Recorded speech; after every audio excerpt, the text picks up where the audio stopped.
विज्ञान का वो सबूत मिला। और इतना ही नहीं, मैं बताना चाहता हूं, जिन लोगों ने अगर पढ़ी हो तो भगवान राम के जन्म के समय लिखा है कि चैत्र मास के समय शरद ऋतु थी। अंगद बताते हैं कि अश्विनी मास यानी आपके अक्टूबर के समय वसंत ऋतु थी। और इतना ही नहीं कहा गया, जब किष्किंधा से भगवान निकलते हैं तो धूमकेतु टकराया था मूल नक्षत्र से, और जब एस्ट्रोनॉमर्स ने इसकी गणना की तो वो ठीक डबल हो जाता है, 14,000 साल पीछे आता है। इसका मतलब प्रमाण देखने हैं तो प्रमाण जमीन के नीचे से भी निकले, शाही फरमानों से भी निकले और आसमान से भी निकले। समस्त मर्यादाओं को पूर्ण करते हुए हमारे ये इस विषय के ऊपर आए। और मैं एक बात और कह दूं, कभी कहा जाता था महर्षि वाल्मीकि ने तो रामायण भगवान राम के पैदा होने से पहले लिखी थी, और कहा जाता है भविष्य में जाके लिखी। कहा जाता है गप है, बकवास है, कैसे हो सकता है। महाभारत कहा जाता है वेद व्यास ने भूतकाल में जाके लिखी, वैशंपायन के समय। अरे ऐसा कैसे हो सकता है? मैं पूछना चाहता हूं, 1916 में आइंस्टीन की थ्योरी ऑफ रिलेटिविटी देने के बाद अब time travel forward, time travel backward बकवास है क्या? अगर किसी ने साइंस नहीं पढ़ी है तो उसे समझना चाहिए। मगर मैं ये नहीं कहना चाहता हूं इसको कहकर, मैं कहना चाहता हूं हमारे ऋषि त्रिकालदर्शी थे, और ये टाइम ट्रेवल तो बहुत छोटी बात थी जो अब धीरे धीरे लोगों को समझ में आ रही है। और मैं एक विषय और कहना चाहता हूं, हम सब ने भगवान राम के मंदिर तो देखा, वहां पर दूसरा सबसे बड़ा मंदिर कौन सा? हनुमानगढ़।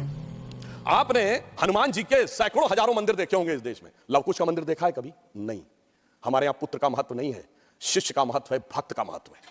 हमारे यहां बायोलॉजिकल सक्सेशन का महत्व नहीं है, स्पिरिचुअल सक्सेशन का महत्व है। इसीलिए द्रोणाचार्य के बेटे का स्थान ऊंचा नहीं है, शिष्य का स्थान ऊंचा है। इसीलिए हम हर जगह गुरु शिष्य परंपरा की बात करते हैं, पिता पुत्र परंपरा नहीं होती। भगवान राम का चरित्र इस बात का उदाहरण देता है कि हर जगह आपको हनुमान जी के मंदिर मिलेंगे, वो भी राम से ज्यादा मिलेंगे।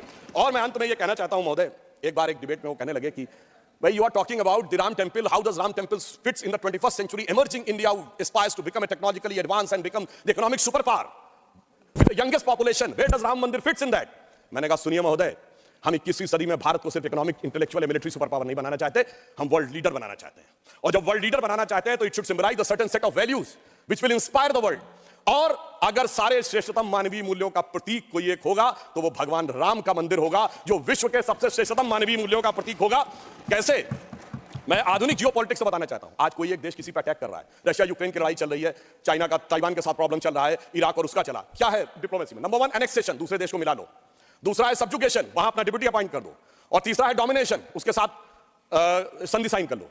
भगवान राम ने क्या लंका को जीतने के बाद एनेक्सेशन किया? नहीं।